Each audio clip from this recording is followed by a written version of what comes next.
Hi friends, after a long gap, I am back with another exciting tutorial.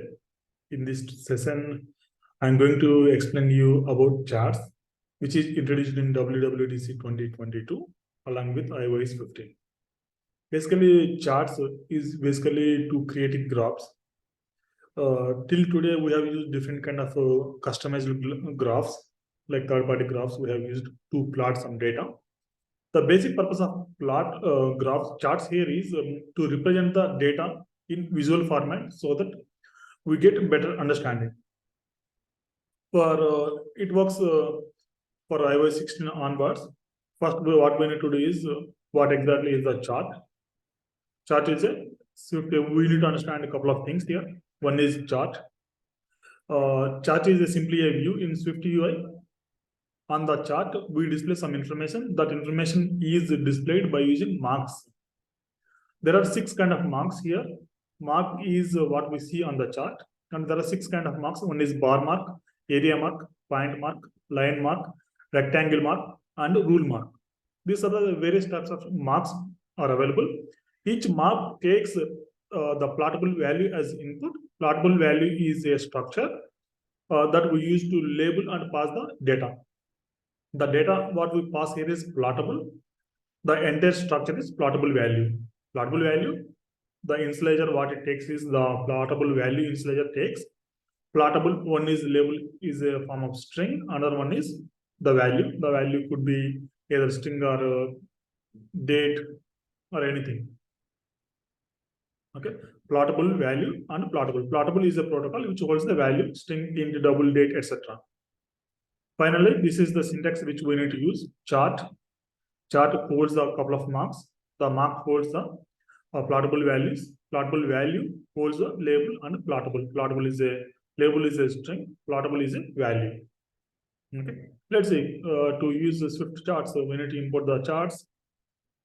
Charts is a framework which we need to import. And let me write here chart. Chart is a view, so it has a view builder here. Here, let me take the first mark, which is bar mark. Bar mark contains x and y values. Here I am giving what is the x value. X value, what we need to supply is plottable value. Plottable value dot value is initializer what we have. The let me take this little down. Yeah, x and y positions. Here, this is plottable value. Plottable value takes a string is one thing. That is, let's say,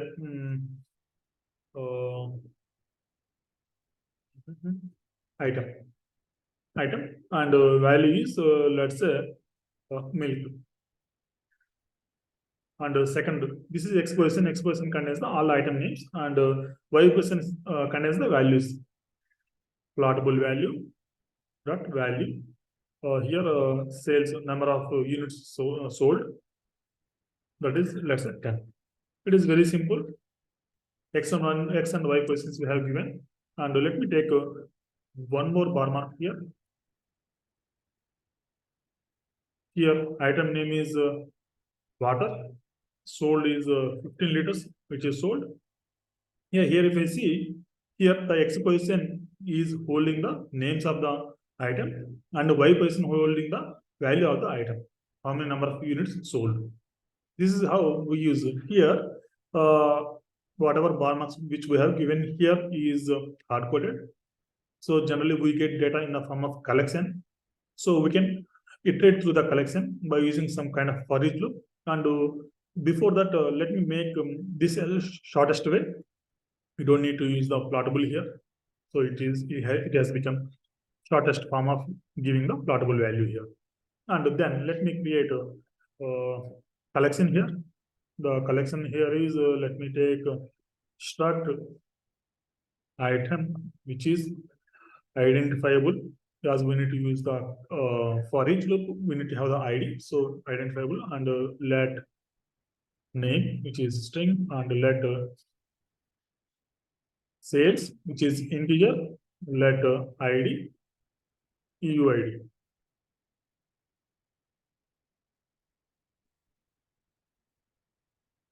Now, let me create the data here. data is collection of items. The item here is item of maybe item is already declared. Product. Let me take the product here. Collection of products. Here product of name. Name is milk. 10 units sold. Similarly, water. 15 units sold. Similarly, Red Bull. That's a 13 units sold. And Fanta. Let's say it is 20 units sold. Finally, Coke. It is 30 units sold. These are the collection of collection of products and their sales and its sales. Okay. Now here, I'm using for loop here. Let me remove this first and giving the for each loop. For each, the data is data here and data we got here, the product in. Here we have bar mark, right? I'm creating number of bar marks by iterating the data.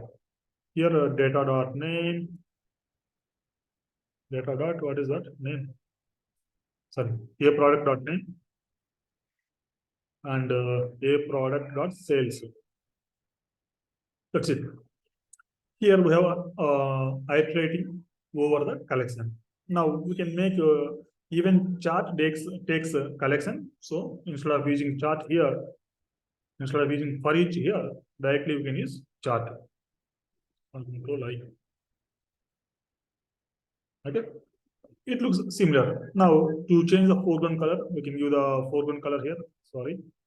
On top of bar mark, we can give foreground color. Foreground style actually. Color dot red. Everything has become red. Even you can give a gradient here. Now the graph is completely occupied. As the chart is a view, we can also set the frame here.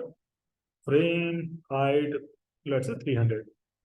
When you give 300, automatically it is accommodated. Even you can also see the other variations of this color variations. Automatically it supports dark and white modes, dark and light modes, and even the multiple orientations and multiple devices, it automatically adjusted.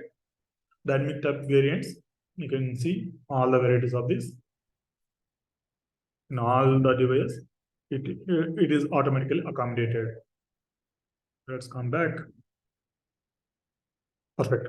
Now we have seen bar mark here. Let's say we just need to simply change the line mark and see what happens. Automatically it is adjusted. And the area mark, area is completely up here. The area is shown. And point mark is displayed. And what else we have?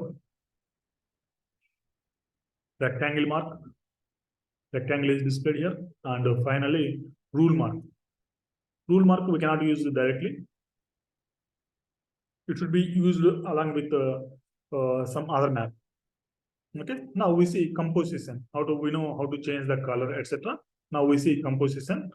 Let me take here a bar mark. Bar mark is there. Now I want to set rule mark here. To use the rule mark, we need to use the for each loop here. Let me put that chart and put the for each here. Then once the bar marks are displayed by using for each, now we can use the rule mark where I set y position, that is value of you targeted. Let's average it. Average, I'm giving the value here 15. You can calculate that and give that. You can calculate and give the value. Let's say without this for each, if you can do that.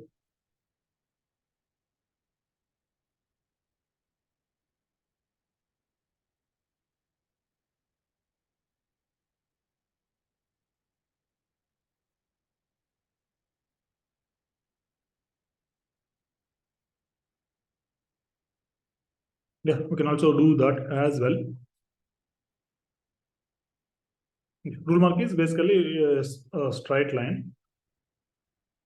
We can also use the same rule mark with horizontal line and vertical line as well. Okay, so let me create a rule mark here, bar mark, then rule mark. Y start and Y end we have here. Let's say Y and here. That's 15.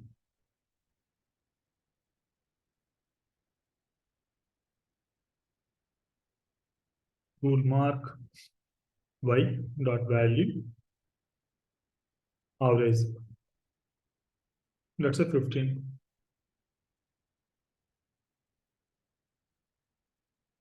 Okay, this is how we can use. And if I want to use a couple of things like I want to use line mark first, and then instead of using bar mark here or rule mark here, I want to use point mark. Same value we can use here. Point map. You can see both like a line plus point. If you want to use area mark, you can also use area mark here. This is called a composition. Area mark here. If you want to give different color for the area, we can give foreground style, color dot red dot gradient. Some gradient is applied here, and there is something called interpolation method as well. That see, try this. These are the interpolation methods which we have here. There are a couple of arguments which we can pass. Cardinal. You can see little difference between each step. Actually, the line actually steps area. These are the, it depends upon the monotone, depends upon our requirement, we can use the things. This is how we can use the charts. Now, these are the basic charts which we generally use, and we can also have more customization. Let's say I want to change this position like x to y, y to x. Let's see how it behaves. This is x, and y value which we have given earlier, change that to x.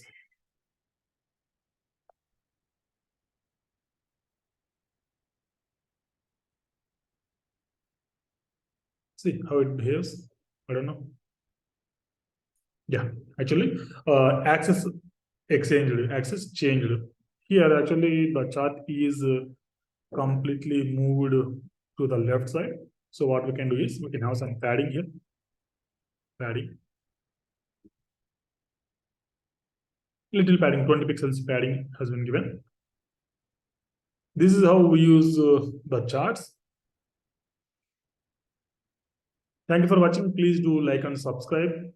We keep getting a SwiftUI sessions going forward. Thank you for watching.